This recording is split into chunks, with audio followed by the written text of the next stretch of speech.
tardes. Creo que todos son alumnos, ¿no es cierto?, de diferentes universidades. Tengo entendido que este es un curso de extensión universitaria, como los que hace Indecopi, ¿no es cierto? Y esta es la primera edición de nuestra entidad. Así que ustedes son los primeros, la primera promoción se podría decir, ¿no es cierto? Bueno, la clase debió iniciar 6 de la tarde, pero hubo un evento previo, entonces es por eso que estamos iniciando a esta hora. La clase es hasta las 7:30, así que vamos a avanzar. He preparado algunas diapositivas, vamos a tocar el tema de financiamiento de las organizaciones políticas. Pueden preguntar, pueden interrumpir si es que gustan, alguna duda que tengan, inmediatamente se los aclaro y proseguimos, ¿ya? Pregunten, normal, no hay problema. Yo también voy a preguntar, así que vamos a estar así. A ver, ¿dónde está? El financiamiento de partidos políticos. Vamos a hacerlo en dos partes. Lo primero es algo teórico, que es el financiamiento, porque es importante, etc. Y lo segundo, vamos a ver cómo está regulado en el Perú, que es donde estamos. Entonces, viendo la parte teórica. ¿Por qué es importante el financiamiento de partidos políticos o de organizaciones políticas? El título es Financiamiento de Organizaciones Políticas. Una pregunta. ¿Saben cuáles son o a qué se denomina en el Perú organizaciones políticas? Aparte de los partidos políticos hay otras. ¿Saben cuáles son? Acuérdense, elecciones regionales, elecciones presidenciales. ¿Quiénes participan? Movimientos regionales. ¿Quién más? ¿Qué más? Y las alianzas, ¿no es cierto? ¿Y los movimientos locales?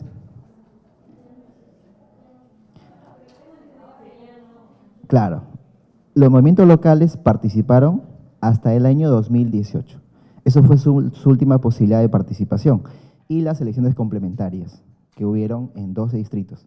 Entonces, ahora solo existen en el Perú partidos, movimientos regionales y alianzas. Las alianzas pueden ser entre partidos, entre partido y movimiento regional, o entre movimientos regionales, ¿ya? Eso es lo que tenemos ahora como organizaciones políticas. Entonces, el financiamiento no solo es de los partidos políticos, es de todas las organizaciones políticas. Ese es un primer dato. Ahora sí, ¿por qué es importante el financiamiento?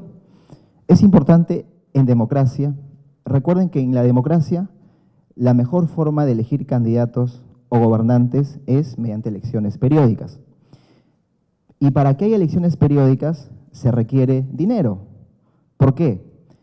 Porque el candidato tiene que llegar a la población, tiene que hacer publicidad, etcétera, ¿no es cierto? Entonces, ¿se requiere el dinero en la política? Sí. Es un primer dato. Segundo, dice, el financiamiento tiene un papel positivo en la democracia. Favorece el fortalecimiento de las organizaciones políticas y ofrece la oportunidad de competir en condiciones de igualdad. Eso es en teoría. Ya sabemos que en la práctica muchas veces eso no ocurre y que más bien el dinero en la política distorsiona el proceso competitivo. Pero para eso está el Estado. El Estado tiene un rol en el financiamiento de partidos políticos y su rol es establecer reglas para que lo que está en la teoría, que se favorezca la competitividad, se cumpla.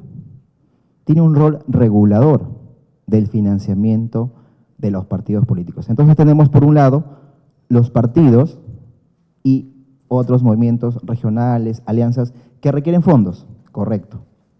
Pero tenemos al Estado que debe regular. Entonces ahí tenemos las dos caras de la moneda, partidos y Estado.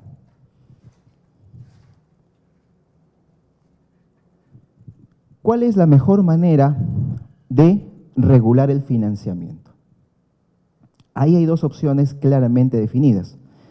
Financiamiento privado y financiamiento público. Ahí está, dice, límites y prohibiciones a las donaciones privadas y financiamiento público. Eso es lo que propone Idea Internacional. Ahora, ¿Ustedes creen que es posible que solamente haya financiamiento público y no privado? O, por ejemplo, solo financiamiento privado y no público. Hay un país, es un único país en el mundo, que solo tiene financiamiento público. No tiene nada de financiamiento privado. Es un solo país que en África. Todos los demás países en el mundo tienen la combinación público y privado, ¿ya? Entonces, eso es lo que más o menos se sugiere, ¿no? Financiamiento privado, es lo primero que vamos a ver. Límites y prohibiciones a las donaciones. Si son legisladores, si algún día ustedes son legisladores, lo que tienen que ver para regular el financiamiento privado es, por ejemplo, ¿quién puede aportar? Empresas, personas naturales, entidades públicas, definir quién puede aportar y quién no puede aportar. Y lo segundo a definir es cuánto puede aportar. 1 millón, medio millón, tantas UITs, etc. Entonces hay que definir bien claro quién puede aportar y cuánto puede aportar. Primer punto. Segundo, el objetivo del financiamiento privado es eliminar por completo aquellas contribuciones que puedan dañar especialmente el proceso democrático. Antes una sugerencia. Estas diapositivas están en la escuela, yo se lo voy a dejar, así que lo piden, no anoten, ¿ya? Para que se concentren en la clase, mejor no anoten. Esto se lo van a pasar seguramente, ¿ya?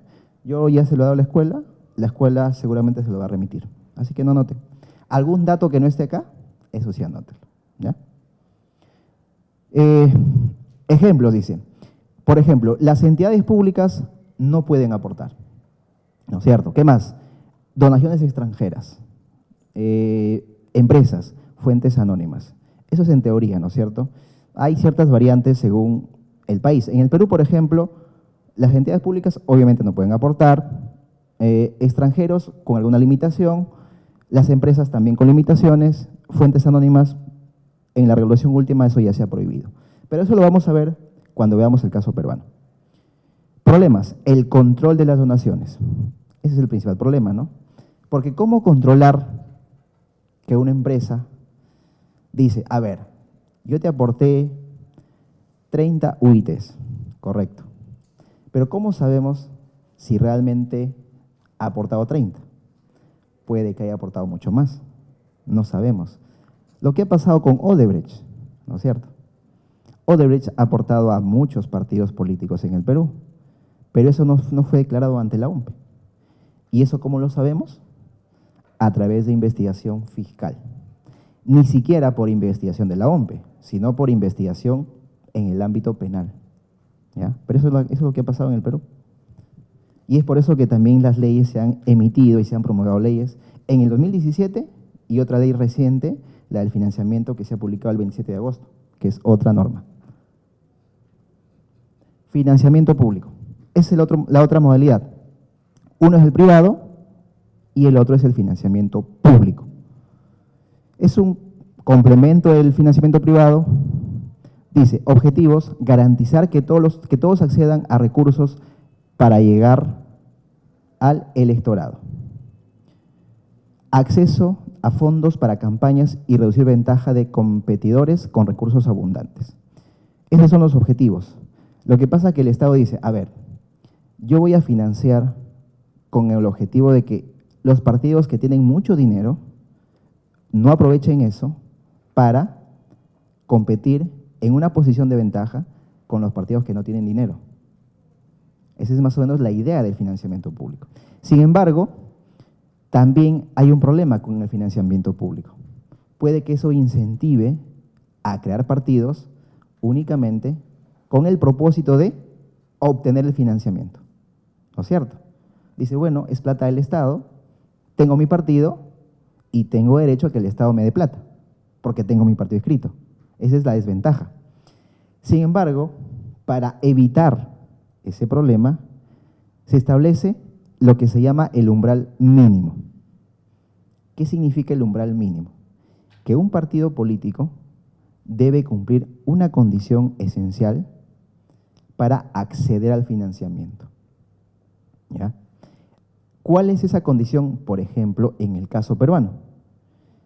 En el caso peruano, ¿cuál es la condición para que un partido tenga financiamiento público? Tener representación en el Congreso, ¿no es cierto? Solo los partidos que tienen representantes en el Congreso tienen financiamiento público, ningún otro. Los partidos o alianzas en todo caso, ¿no? Eso lo vamos a ver también en el ejemplo que he planteado después, pero esa es la condición. Porque de lo contrario, cualquier partido tendría financiamiento. En el Perú tengo entendido que ahora hay 24 partidos inscritos, con inscripción vigente en el ROP. 24 o 23. Si no hubiera este umbral mínimo, todos esos partidos tendrían financiamiento público, ¿no es cierto? Pero no lo tienen porque hay esto, del umbral mínimo. Ahora sí, vamos a ver otro punto. ¿Qué aspectos hay que tener en cuenta para regular el financiamiento? Hay que tener en cuenta 3 aspectos esenciales. En teoría, esto es puro teoría todavía. Limitaciones y prohibiciones de gasto.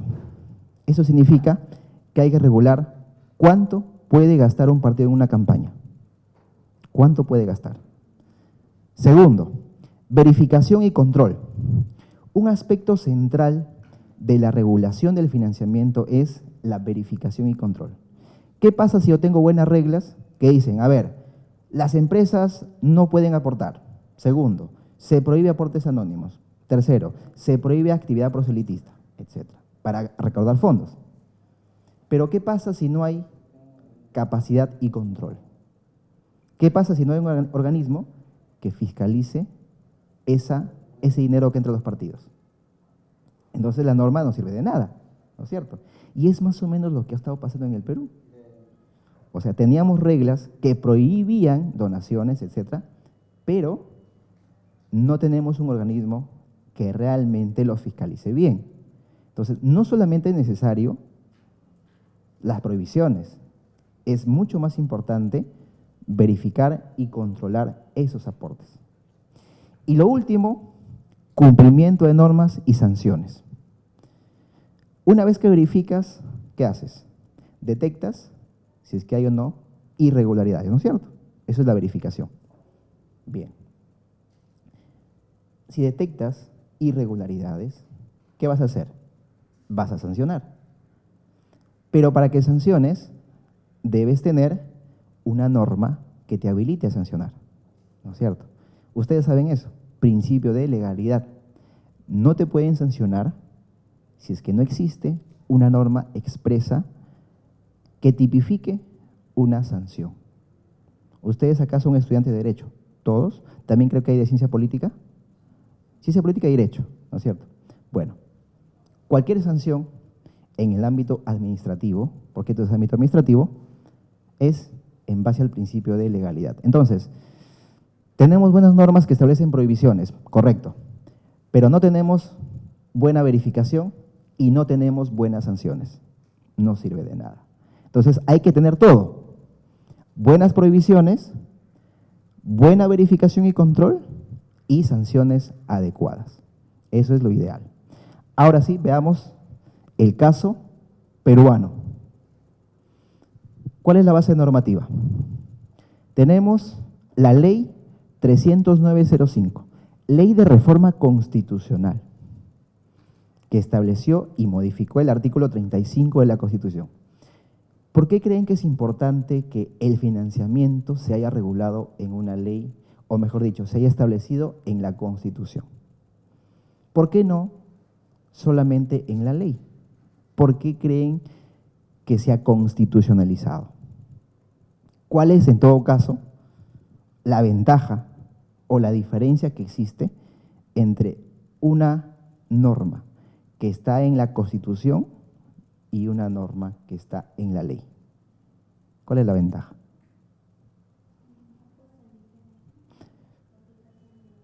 Ya, pero la ley ya estaba vigente, se estaba aplicando. Entonces, han dicho no, hay que ponerla en la Constitución. ¿Saben por qué? Por una razón muy sencilla. Si está en la Constitución, eso ya no se va a poder modificar como se modifica una ley. En todo caso, si se requiere modificar, hay que alcanzar una votación calificada. En el Perú, eso es 87 votos. Así se aplica, o mejor dicho, así se produce una reforma de la Constitución. En cambio, una ley no requiere una votación tan calificada. Esa es la importancia de que ahora el financiamiento esté en la Constitución.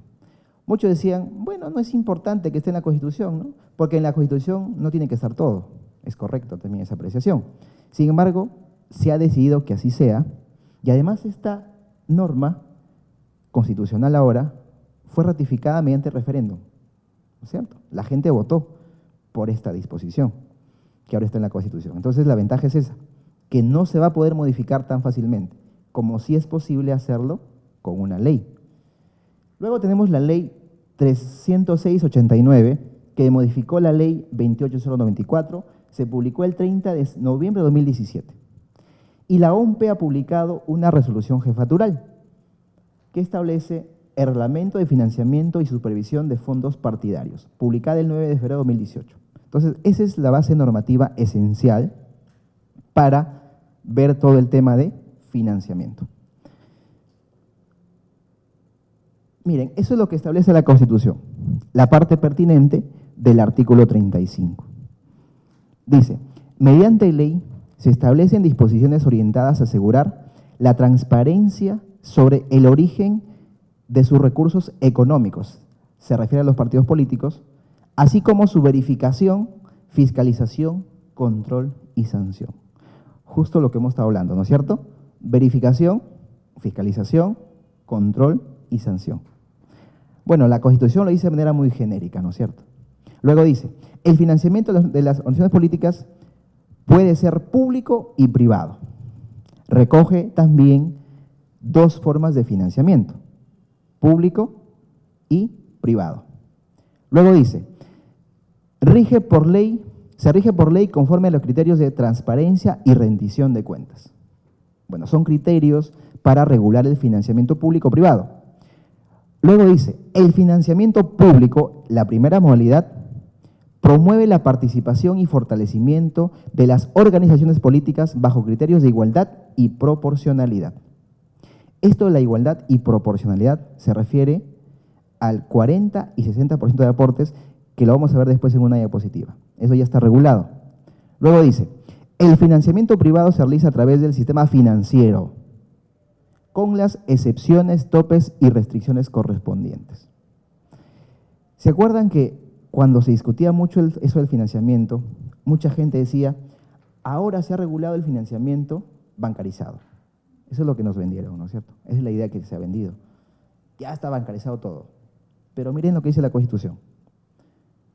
Financiamiento privado, a través del sistema financiero, dice, con las excepciones, topes y restricciones. La regla es el sistema financiero, pero hay excepciones. O sea, no todo es sistema financiero, hay ciertas excepciones donde el financiamiento no es a través del sistema financiero. Luego habla del financiamiento ilegal. Dice, genera sanción administrativa, civil y penal. ¿Cuál es la sanción administrativa actualmente prevista? Las multas. ¿Qué más? La pérdida del financiamiento público. Sanción civil aún no se ha regulado. No existe una norma de desarrollo que regule la sanción civil. Ahora.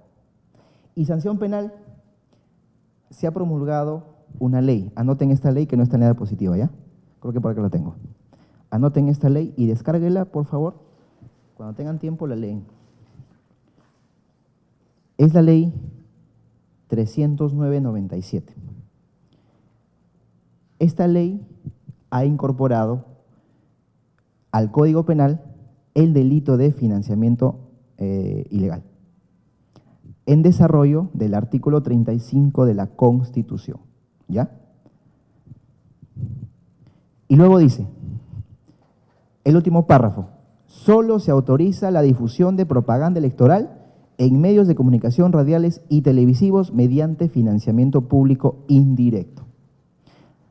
A ver, el párrafo segundo de esa diapositiva dice, el financiamiento puede ser público y privado, ¿no es cierto? Entonces ahí habla de dos tipos de financiamiento. Y el último párrafo habla de financiamiento público indirecto. Eso significa que hay también un financiamiento público directo, ¿no es cierto? Financiamiento público indirecto, dice, solo se autoriza la difusión de propaganda electoral en medios de comunicación radiales y televisivos mediante financiamiento público indirecto. Eso es lo que se denomina la franja electoral, ¿ya? Esa es la franja, la famosa franja electoral. Les pregunto, miren, este último párrafo, ¿ustedes creen que se aplicará en esta elección extraordinaria de congresistas o no se aplicará? ¿Esto qué significa? Que no va a haber publicidad contratada en medios de comunicación por candidatos. Ya no vamos a ver la famosa publicidad, ¿no es cierto?, de los candidatos en época electoral, porque la Constitución ya lo está prohibiendo y establece que únicamente es mediante la franja, ¿ya? Les pregunto, esto está en la Constitución. La ley aún no ha regulado esta partecita de la Constitución.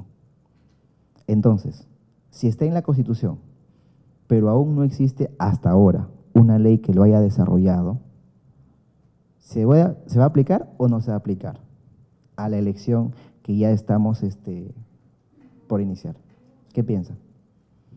Repito, está en la Constitución, ahí está clarito, pero aún no existe una ley de desarrollo de este párrafo. Pregunta, ¿se puede aplicar a la elección que ya está en proceso o no? ¿Qué piensa? ¿Alguien? No, ¿por qué? Porque falta la ley de desarrollo. Correcto, es una posición. ¿Otra posición? ¿Concordante o discrepante? ¿Por qué? Ya. Ujú.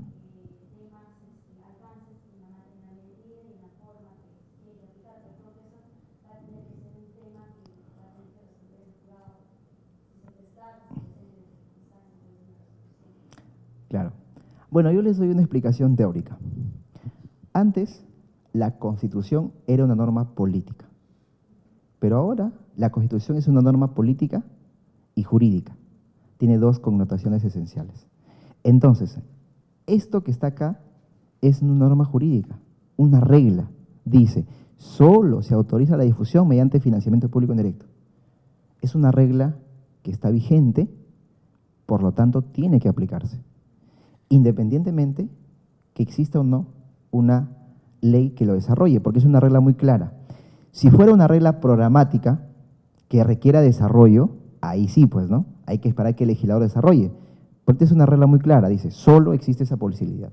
Entonces, desde mi punto de vista, se tiene que aplicar.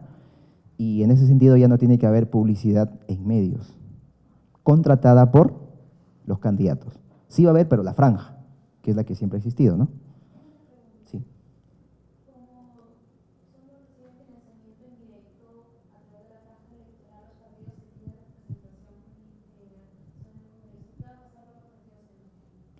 No, pero la franja electoral se aplica para los que están candidateando, o sea, para los partidos, para todos los que están en la elección, no solamente para los que tienen representación congresal. Entonces no va a haber ningún problema. Por ejemplo, en la elección 2018, la que pasó hace poquito, hubo franja incluso para movimientos regionales, ¿ya? Entonces ahí no hay ningún problema con eso. Veamos ahora el financiamiento, bueno, el financiamiento público y privado, ¿no es cierto? En el Perú tenemos ambos, ¿no es cierto? Y ya está en la Constitución, financiamiento público y financiamiento privado. Veamos el financiamiento público. El financiamiento público es directo e indirecto. Hay dos modalidades.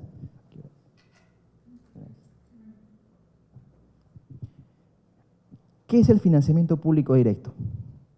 En términos muy sencillos, el Estado le entrega dinero a los partidos, contante y sonante. Ese es el financiamiento público. El Estado le da directamente, mediante transferencia bancaria, dinero a los partidos políticos.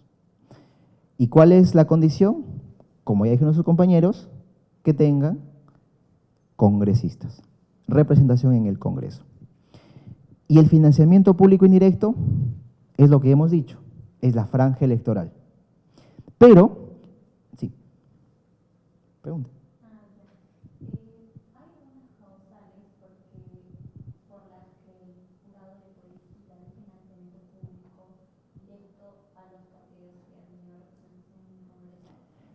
Sí.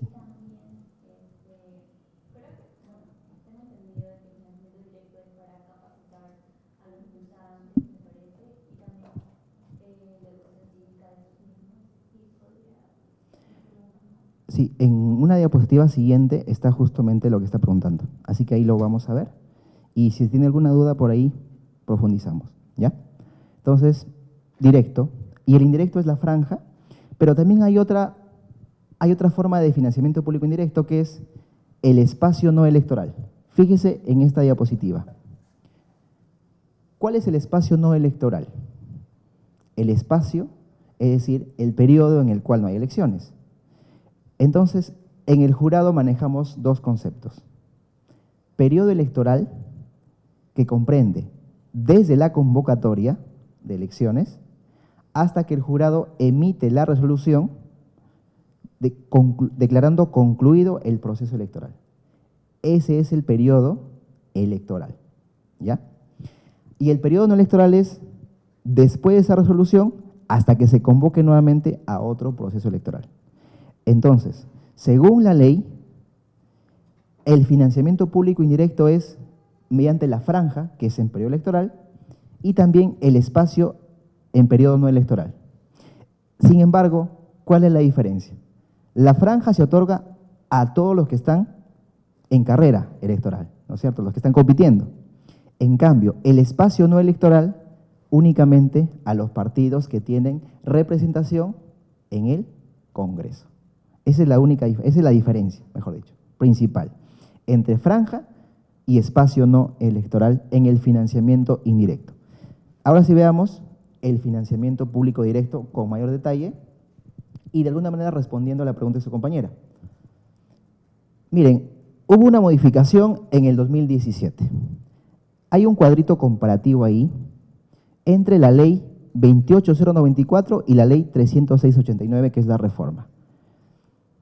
Primero, los destinatarios del financiamiento público directo.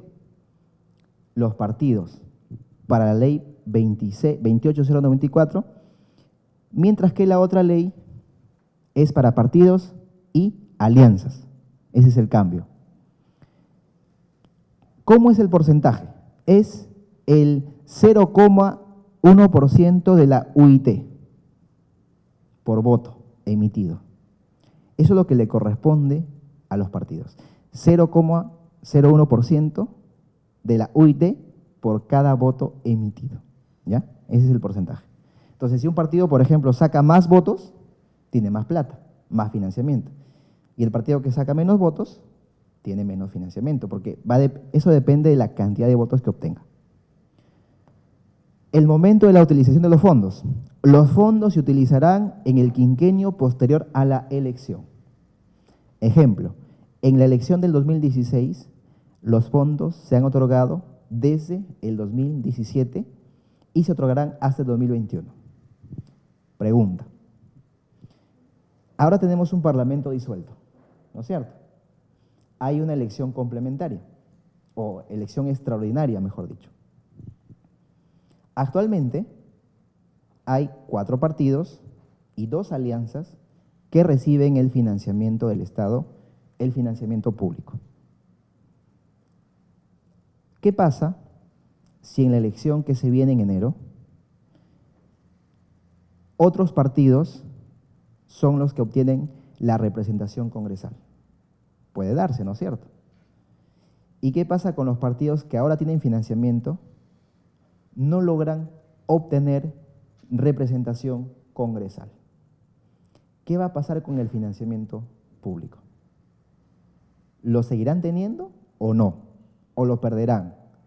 Y el financiamiento será para los partidos que ocupen, o mejor dicho, que obtengan la representación congresal en la elección de enero. ¿Qué piensa?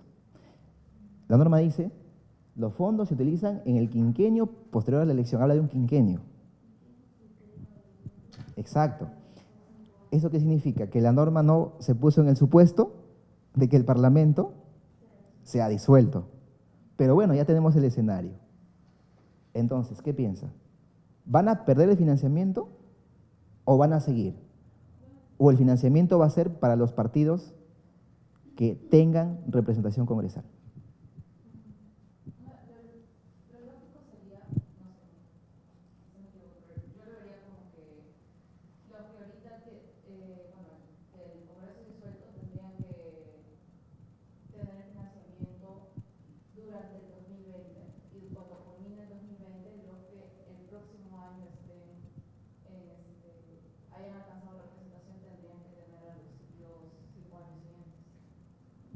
Ya, a ver, perdona, para entenderte. ¿Tú piensas que el financiamiento se va a cortar para los partidos actuales cuando el nuevo Congreso ingrese?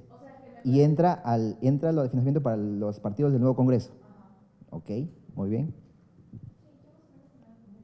Ujú.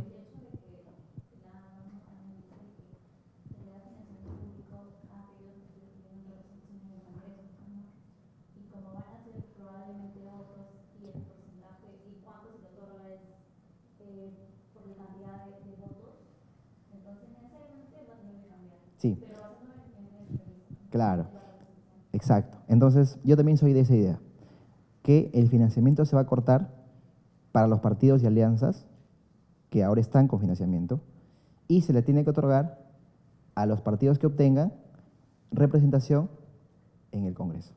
Así tiene que ser, ¿no es cierto? Porque si el partido, a ver, imaginemos el 2020, junio del 2020, por ejemplo, Acción Popular, imaginemos que no tenga representación parlamentaria. Entonces, ¿con qué sustento va a seguir obteniendo financiamiento público? Ya no existe, no tienen congresistas, ¿no es cierto? Entonces, la lógica es que, o lo más razonable y digamos, lo que tiene más asidero, es que los partidos que ingresen en la elección de enero son los que obtengan el financiamiento público, ¿ya? Ese es un dato que quería comentarles, porque es un escenario nuevo, no se ha presentado antes y bueno, y incluso la norma no ha pensado en ese supuesto, ¿no? Por supuesto.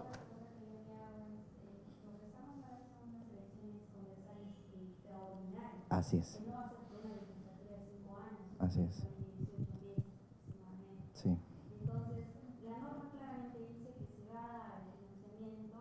Por 5 años. 3 meses, más o menos. Claro, exacto. Seguramente va a requerir alguna modificación. Necesariamente tiene que modificarse la legislación en muchos aspectos, no solo en esa, en muchos aspectos, pero si no hay el supuesto habilitante para que te den financiamiento, esto es, que tengas congresistas, obviamente no te van a dar financiamiento. Es lo lógico, ¿no es cierto? Pero sí, requiere modificación legal, necesariamente. Y con lo que preguntaba su compañera, miren, ¿cómo se gasta el dinero? Destino del dinero. Hasta el 50% en actividades de formación, capacitación, investigación y difusión de ideas. Luego dice, hasta el 50% para ser utilizado en gastos de funcionamiento ordinario, así como la adquisición de inmuebles y mobiliario del partido. Así o ahí se gasta el dinero. No se gasta en la campaña. El financiamiento público no es para campaña. Ese dato téngalo muy claro. Solamente es para eso, no para campaña. Lo de sanciones lo vemos en una siguiente diapositiva. No te preocupes, sí me acuerdo.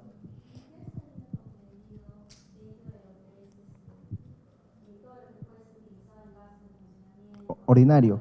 Por ejemplo, muebles. Te doy un ejemplo, financiamiento ordinario, gastos ordinarios. Pago de personal, por ejemplo, ¿no? Pago de sueldos a los trabajadores. Porque el partido tiene un funcionamiento. Tiene un local, tiene gente que trabaja en el partido, entonces, por ejemplo, en esos gastos. Es solo un ejemplo, ¿no? Pero eso ya está regulado en el reglamento de la OMPE. Y los partidos rinden cuenta de este dinero a la OMPE. Y la OMPE puede verificar si es que realmente están cumpliendo con gastarlo en eso. No lo pueden gastar en otra cosa. Si lo gastan en otra cosa, les cae una sanción. Las sanciones están en la norma, en el artículo 36. Hay una variedad de sanciones, de faltas y sanciones, pero solamente pueden gastarlo en eso. Ese dinero no va para campaña. Eso sí, téngalo muy claro, porque muchos piensan que ese dinero de financiamiento público va para campaña. No es para campaña. Sí.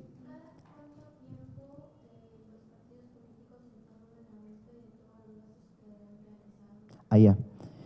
El financiamiento es anual. Acá hay un cuadrito, les voy a mostrar un ejemplo para que más o menos sepan cómo se distribuye el dinero y para que vean todo lo que los partidos van a perder por haber sido disueltos. Se van a caer, porque es un montón de dinero. ¿Eh? Sí.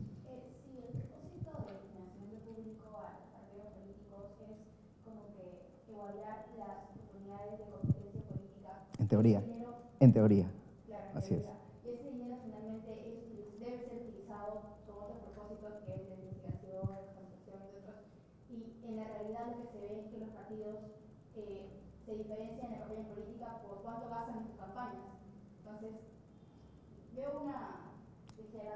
Exacto. Sí, bueno, esa es una deficiencia en todo caso. Porque finalmente los partidos, ¿cuándo gastan más dinero? En la campaña. Pero el financiamiento público no es para campaña.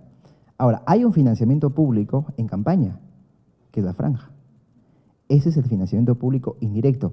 ¿Cuánto creen que cuesta contratar publicidad en medios? Es donde más gastan los partidos. Entonces, el Estado, de alguna manera, apoya a los partidos con la franja, porque la OMPE paga a los medios de comunicación su espacio. Y recuerden que ahora solo va a haber publicidad mediante la franja. Entonces, perdón, ahí está el principal gasto de los partidos. ¿Eso cómo va a influir de aquí en adelante? Lo veremos, ¿no es cierto? Porque recién se va a aplicar. De aquí para adelante. Veremos si es que eso funciona, ¿no es cierto? Porque un amigo me decía, alguien que está candidatando, me decía, pero bueno, me decía, no contratamos publicidad en medios. ¿Pero qué vamos a hacer? Pagamos un periodista para que nos haga publicidad. Entonces, ya están viendo la forma de cómo sacarle la vuelta a la norma, ¿no? Bueno, pero esa es la realidad. Dice, a ver, perdona, mira, acá dice, medios de comunicación radiales y televisivos, nada más. Porque red social no es un medio radial y televisivo. Y recuerden que las prohibiciones es taxativas. La prohibición es taxativa, ¿no es cierto? Si la norma no dice tal cosa, entonces no se prohíbe, es taxativo. Lo que pasa es que esto de las redes sociales no es es reciente. Y muchos, por ejemplo, están viendo que las redes sociales están autorregulándose. ¿Han visto lo que ha hecho Twitter hace poquito? Twitter ha prohibido que no haya o que no difunda publicidad de tipo político. Sí, hace un par de días lo vi, pero por una decisión propia de Twitter, porque dice que mucho distorsiona la campaña. Facebook ha influenciado en la elección de muchos candidatos, en Estados Unidos, por ejemplo, ¿no? Las famosas noticias falsas, ¿no? Entonces, no he visto legislación comparada donde todavía eso se haya regulado, pero seguramente se va a regular, porque Facebook ahora concentra mucha publicidad y sobre todo determina resultados, ¿no es cierto? ¿Cómo será la elección peruana en el 2021 en redes sociales? En el 2016 nada más, ustedes vieron todo el movimiento de redes sociales de los partidos, por ejemplo, de Julio Guzmán, del Partido de Acción Popular, los Barnechevres, ¿se acuerdan? Toda esa campaña que hubo en el 2016, redes sociales. Tendrá que regularse en algún momento, pero algunas redes sociales como Twitter ya se están como que autorregulando. Incluso le han pedido a Facebook que haga lo mismo, ¿no es cierto? Que no difunda publicidad de contenido político. Porque sin duda que distorsiona completamente la campaña. Y además se puede contratar publicidad en Facebook, ¿no es cierto? No cuesta tanto, se contrata. Tendrá que regularse, es una nueva realidad, tendrá que regularse. Veamos. ¿Se acuerdan que les dije que la distribución era en base a criterios de proporcionalidad e igualdad? Está en la norma. 40% en forma igualitaria y 60% en forma proporcional. Así se distribuye el financiamiento público. Miren, este es un cuadrito que he elaborado en base a información de la OMPE y del JNE. ¿Cómo es esto del financiamiento público? Una OIT del año fiscal 2016, según Decreto Supremo 397-2015. La OIT en el 2016 tiene el valor de 3.950. El 0,1% por voto emitido es 3.95. Se toma en cuenta el año de la elección para hacer el cálculo. En el Perú la elección fue el 2016, ¿no es cierto? Entonces se toma en cuenta ese dato para hacer el cálculo. Total de votos emitidos para elegir representantes al Congreso de la República. Eso está en una resolución del JNE. ¿Saben cuántos votos se emitieron en la elección 2016? Ahí está el dato. 18.751.264 votos emitidos. Entonces, ¿cómo se calcula? Esa cifra se multiplica por 3.95. 3.95 es el 0,1% de la UIT. Entonces, el monto total del financiamiento de todo el quinquenio para los partidos políticos y alianzas en el Perú es de 74.067.492.80. Ese es el cálculo. Entonces, ese monto es el que se iba a distribuir entre los 6 partidos y alianzas que tienen representación en el Congreso. 74 millones. Poquito, ¿sí o no? Casi nada. ¿No es cierto? Pero ¿cómo se distribuye por año? Esto es en los 5 años, ¿ah? Por año es 14.813.498. ¿Cómo se obtiene 14 millones? ¿Cuál es la fórmula? Acá está. 74 millones el monto total, se divide entre 5 años, ¿ya? Y esa división sale 14.813.000. Entonces, por año se va a repartir, o se ha estado repartiendo, mejor dicho, 14.813.498 por año entre partidos y alianzas. Entonces, de este monto de 14 millones, hay que ver cuánto le toca a cada uno por año, ¿ya? Y acá hay un ejemplo. A ver, miren, una proyección. En el siguiente cuadro está el ejemplo. Una proyección. Fíjese en el último cuadrito. Total de financiamiento. Fuerza Popular, 22 millones y más, ¿no? Peruanos por el Cambio, 12 millones. Frente Amplio, 11 millones. Alianza para el Progreso del Perú.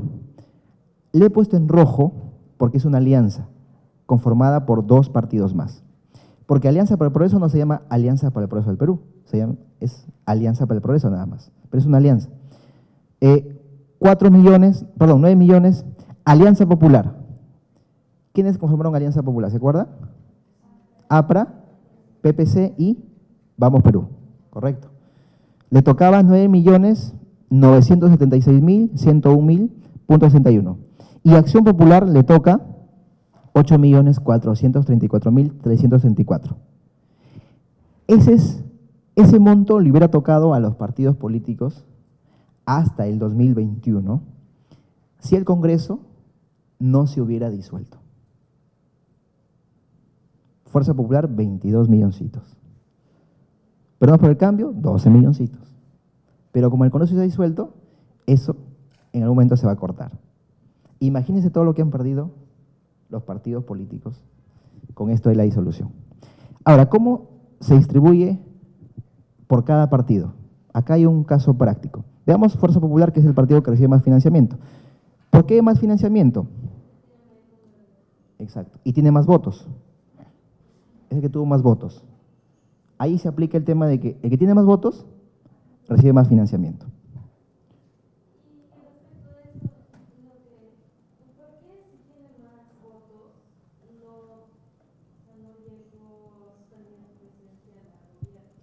Ah, es que una cosa es la elección congresal y otra cosa es la elección del candidato para presidente.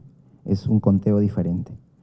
Entonces, para los votos para el presidente es un conteo y votos para Congreso es otro conteo. En este caso, hubo una segunda vuelta entre Keiko y PPK. Y en la segunda vuelta ganó PPK, ¿no es cierto? Así fue. Es por eso. Pero bueno, veamos el ejemplo de Fuerza Popular. Miren, de los 74 millones, que es el monto total, le correspondía 22.589.270.18. Eso es lo que le correspondía a Fuerza Popular en los 5 años. Ahora, este monto de 22 millones, a ver, otro dato, el total de financiamiento por año, ya dijimos que es 14 millones entre los 6 partidos de alianzas por año, 14 millones. De esos 14 millones, 4.517.854 le correspondía por año a Fuerza Popular. ¿Cómo obtenemos esos 4 millones? Dividimos los 22 millones que le toca en los 5 años entre 5 y el resultado es los 4 millones. Entonces, Fuerza Popular por año estaba recibiendo 4.517.854.36 de financiamiento público. Ahora, según he leído, dice que los partidos no están gastando todo el dinero, porque es bastante dinero, ¿no es cierto? No lo están gastando todo, están informando a la OMPE y ese dinero tendrá que revertirse al Tesoro Público, ¿ya? Pero dice que no están gastando todo, porque es bastante dinero, ¿no? Pero bueno, más o menos así es el cálculo, ¿ya? Ese cálculo es lo que ha hecho la OMPE, ese dato es de la OMPE. Entonces, hemos acabado financiamiento público. Hay un tema pendiente de las sanciones. Hay un cuadrito último de sanciones, así que tampoco me quiero adelantar, no piense que me lo da la pregunta, ¿ya? Financiamiento privado. A ver, tenemos, ¿cuántos minutos? Nos queda pocos minutos, así que vamos a ser muy rápidos. Financiamiento privado. En el financiamiento privado lo importante es verificar, como le dije hace rato, quién puede aportar y cuánto puede aportar. Por ejemplo, en el Perú dice, cuotas y contribuciones en efectivo como persona natural o persona jurídica extranjera sin fines de lucro, que no supere 120 UITs. Ese es el monto. Ustedes, personas naturales, pueden aportar hasta 120 UITs, máximo, ¿ya? 120 UITs. Por ejemplo, si hacen una pollada, ¿no es cierto?, puede recolectar hasta 250 UITs por actividad, ¿ya? Y acá está lo que les dije hace rato, dice, los ingresos por actividades proselitistas, ejemplo, polladas, provenientes de aportes en efectivo debidamente bancarizados o de contribuciones que permitan identificar al aportante. Ahí hay dos supuestos, lo que es bancarizado y lo que permita identificar al aportante, que no necesariamente es bancarizado. Por eso que no todo es bancarizado, ¿eh? Hay ciertas cosas que son bancarizadas. Hasta 250 UITs por actividad. Bastante, ¿no? La ley anterior solamente permitía hasta 30 UITs. Lo han subido a 250 UITs. ¿Qué más? Dice, todo aporte privado que supere la UIT es bancarizado. ¿Qué pasa si aportas menos de un UIT? No es bancarizado, ¿no es cierto? Entonces, no todo es bancarizado. ¿Qué más? Los aportes en especie se realizan mediante recibo. Y así. Esa es la reforma que hubo en el año 2017. Fuentes prohibidas. Esta es la parte también medular. ¿Quiénes no pueden aportar? empresa del Estado, confesiones religiosas, personas jurídicas con fines de lucro, nacionales y extranjeras. Personas jurídicas nacionales sin fines de lucro, personas naturales o jurídicas extranjeras sin fines de lucro, excepto cuando los aportes estén destinados a la formación, capacitación e investigación. Hola. Pasa. Ya nos estamos por ir. Personas naturales condenadas con sentencia consentida o ejecutoriada o con mandato de prisión preventiva por delitos contra la administración pública. TIT, minería ilegal, tala ilegal, trata, lavado de activos o terrorismo. No pueden aportar tampoco. ¿Qué más? Aportes anónimos de ningún tipo. Porque antes se veía mucho aporte anónimo, ¿no? Ahora eso se ha prohibido, menos mal. Aportes anónimos de ningún tipo. Esas son las fuentes prohibidas. Pero aquí me detengo un poquito porque se ha emitido la ley 309/97. Esa ya hace rato creo que le dicté. Sobre la ley que incorpora el delito al Código Penal. Y aquí la ley habla de fuentes de financiamiento legalmente prohibidas. Y el artículo 359C del Código Penal establece lo siguiente. Fuentes de financiamiento legalmente prohibidas. Aquí se habla de fuentes prohibidas. Esta ley habla de fuentes de financiamiento legalmente prohibidas. Es lo mismo. Solamente habla de legalmente prohibidas, pero es lo mismo, fuentes prohibidas. Pero acá solamente enumera 4. Aquí hay más. 1, 2, 3, 4, hay como 6. En cambio, esta ley habla de 4. Por ejemplo, entidades estatales, los aportes anónimos dinerarios superiores a 2 UITs. Es una fuente prohibida para el Código Penal. ¿Qué más? A ver, dice, la norma administrativa, para el tema de la OMPE, tema de jurado, dice, aportes anónimos de ningún tipo. Y la norma para el Código Penal dice, los aportes anónimos dinerarios superiores a 2 UITs. Es una aparente contradicción, pero ¿cuál es la explicación? Esto se aplica para OMPE, ¿ok? Y esto en sede penal, ¿ya? Esa es la diferencia. Parece una contradicción, pero habrá que leerlo así.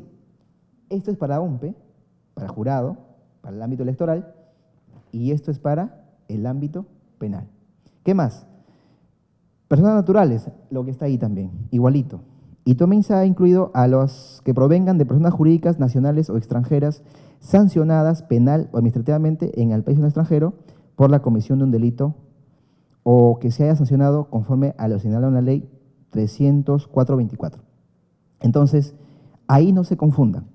Una cosa es las fuentes prohibidas en el ámbito administrativo, que es esto, y otra cosa es las fuentes prohibidas en el ámbito penal, con esa diferenciación.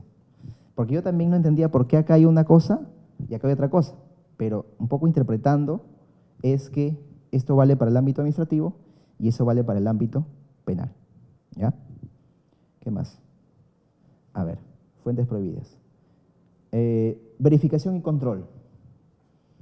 Recuerden que al inicio dijimos, está bien las prohibiciones, está bien que se diga quién no puede aportar, está bien los topes, correcto, bien. Pero también es importante la verificación y control, porque de nada sirve tener buenas prohibiciones si no hay buena verificación y control. Y eso es lo que la ley 306/89 no ha hecho. Desde mi punto de vista, ahí hay muchas falencias. Solo les doy un ejemplo. Anteriormente, la OMPE, durante la campaña, pedía rendición de cuentas de gastos de campaña a los partidos políticos. No sé si se recuerdan, los pedía me parece como 4 veces. Entonces el legislador dijo no, mejor que sea después que acabe la campaña. Entonces recién cuando acabe la campaña dice, en un plazo de 15 días contados desde el día siguiente de la resolución que concluye el proceso electoral. Es decir, la OMPE actualmente ya no va a poder pedir durante la campaña rendición de cuentas. Es decir, los electores no vamos a saber cuánto ha gastado un partido durante su campaña. Recién lo sabremos cuando ya elegimos, cuando ya votamos, porque dice 15 días después de concluido el proceso electoral. Eso es negativo, porque no vamos a saber. En cambio, anteriormente, cuando sí se podía, el elector sabía. O sea, por ejemplo, el partido de PPK gastó tanto, ¿no es cierto? 10 millones. El otro partido gastó 8 millones. Sabíamos durante la campaña. Entonces, eso también puede que te haga decidir tu voto. Dices, ¿por qué este partido tiene tanta plata? ¿De dónde saca tanto dinero? Y de repente cambias tu voto. Pero ahora ya no vamos a saber eso. Recién después de la elección.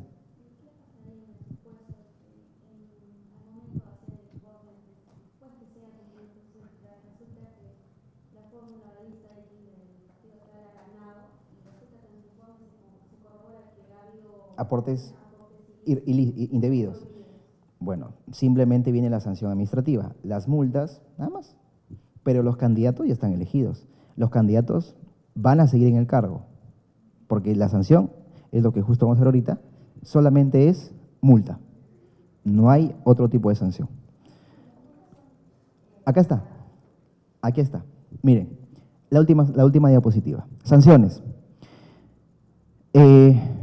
Multas y pérdida de financiamiento público. Esas son las sanciones que está prevista actualmente en la legislación. La multa puede ser leve, grave o muy grave. La leve es de 10 a 30 UITs, la grave es de 31 a 60 UITs y la muy grave es de 61 a 250 UITs y la pérdida del financiamiento público directo. Esos son los tres tipos de sanciones que existen. Muchos planteaban, por ejemplo, que en estos casos haya también sanción política. Ejemplo, pérdida de inscripción del partido. Un ejemplo, ¿no? O suspensión del partido. Eso se ha planteado. Incluso me parece que el proyecto de Código Electoral del jurado lo plantea. Pero el legislador solamente ha previsto estas sanciones. Infracciones leves, 10 a 30, graves, 31 a 60 y muy graves, 61 a 250 UITs. Pero miren lo perverso que puede ser esto. Les planteo un ejemplo. ¿Cuánto un partido puede recolectar por una actividad proselitista? Hasta 250 UITs. Ese es para que no cometa la infracción, ¿cierto?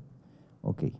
¿Qué pasa si un partido recaba 300 UITs en una actividad proselitista? ¿Cuál es la sanción? Máxima, 250 UITs. Es decir, es como que, ok, 250, pero recabé 300, ¿no? No tiene sentido. Pero eso es lo que está previsto. Sí. Antes. Esto de las infracciones leves, graves y muy graves tiene sus causales. Acá no le he puesto una diapositiva porque el espacio no alcanzaba, pero para que las revisen, si quieren revisarlas, está acá. Anoten esto, por favor, que no está en la diapositiva, para que puedan revisar. Las sanciones está previsto en el artículo 36A de la Ley de Organizaciones Políticas, Ley 28094. Ahí están las sanciones y ahí está clasificado por sanciones leves, graves y muy graves. Y ahí también están las causales. Por ejemplo, la pérdida de financiamiento público y los supuestos en los cuales se puede aplicar una sanción por el tema de financiamiento. Entonces, dicho esto, mi reflexión final sería la siguiente. Se ha mejorado mucho en el aspecto de las prohibiciones, ¿no es cierto? Se han establecido los límites, la bancarización, los topes también a los aportes, etc. Pero se ha debilitado la verificación y control. Y además, las sanciones tampoco se cumplen. Las multas Nunca los partidos lo pagan, no se cumplen. Miren, hace poquito llegó al Pleno un casito interesante, que les comento como para ir cerrando.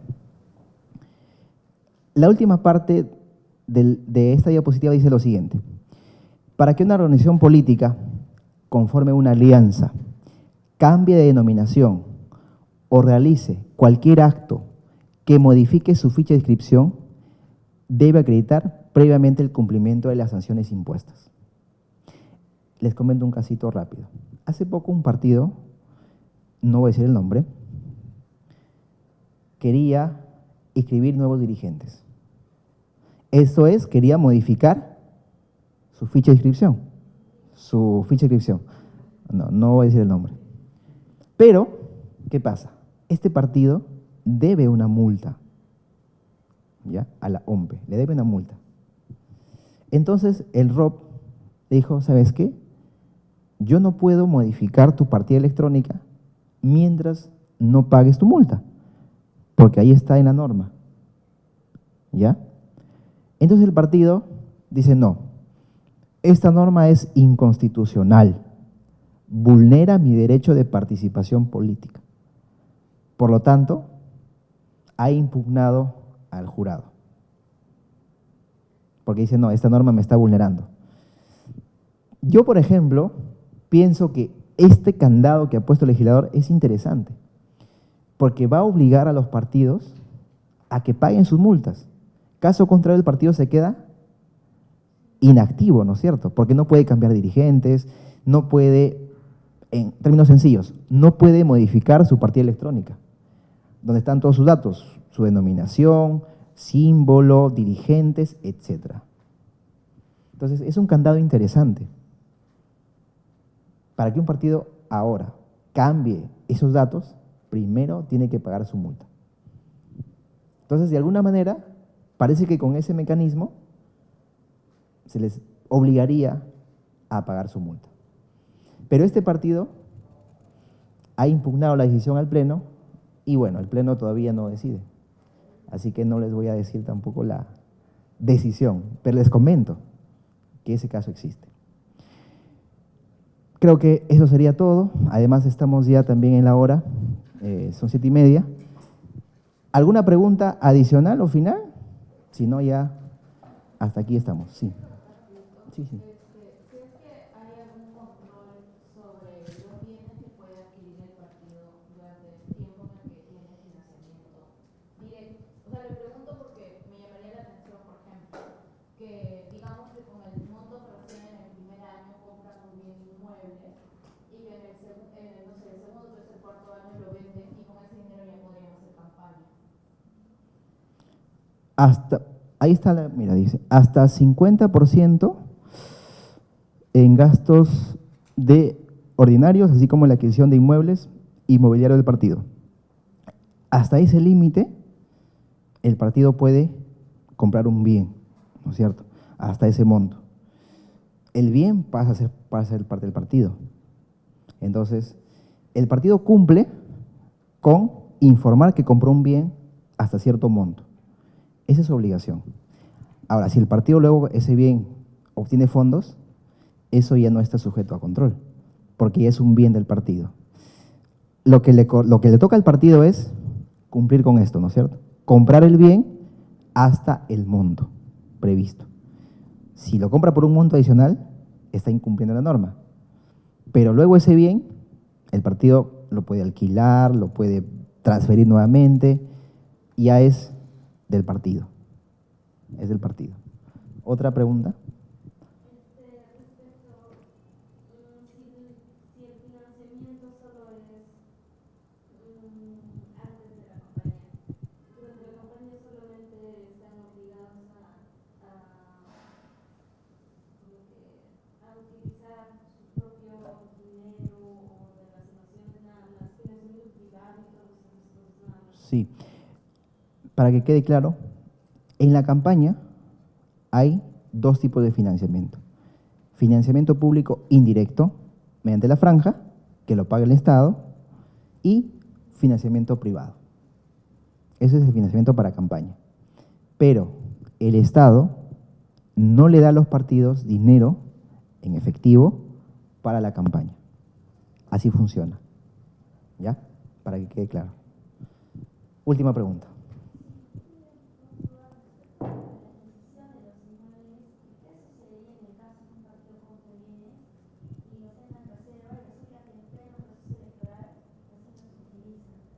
¿Cómo reserva? ¿Cómo así? O sea, las compra durante los años que va recibiendo financiamiento Ujú. y dado que se acerca se convoca elecciones, ya sea entidades nacionales, utiliza el bien que ha adquirido con financiadores, con el dinero que sería otorgado a través del financiamiento público y lo utiliza en campaña. No lo Ah, ya. compró en ese año, o sea, lo compró antes. Claro. Digamos que lo utiliza, por ejemplo, como un local de campaña, más o menos para entenderte. Lo que pasa que el bien es del partido, ¿no es cierto? Entonces, se compra precisamente para que el partido funcione. Entonces, de alguna manera, es como que se quiere también ayudar a los partidos para que ya no sean tan informales, ¿no? Entonces, tienes un local propio, comprado con financiamiento público, lo utilizas como partido, como local, por ejemplo. Local institucional, para local de tus comités partidarios, etc.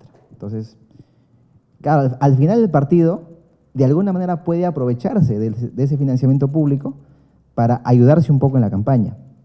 Y esa es la desventaja justamente de los partidos que no tienen el financiamiento público. Y es lo que decía su compañera, ¿no? O creo que fuiste tú, que es un poco, no resulta tan razonable que los partidos que no tienen financiamiento, y en época de campaña sobre todo, no tengan acceso a estos recursos del Estado, que sí lo tienen los partidos que tienen financiamiento.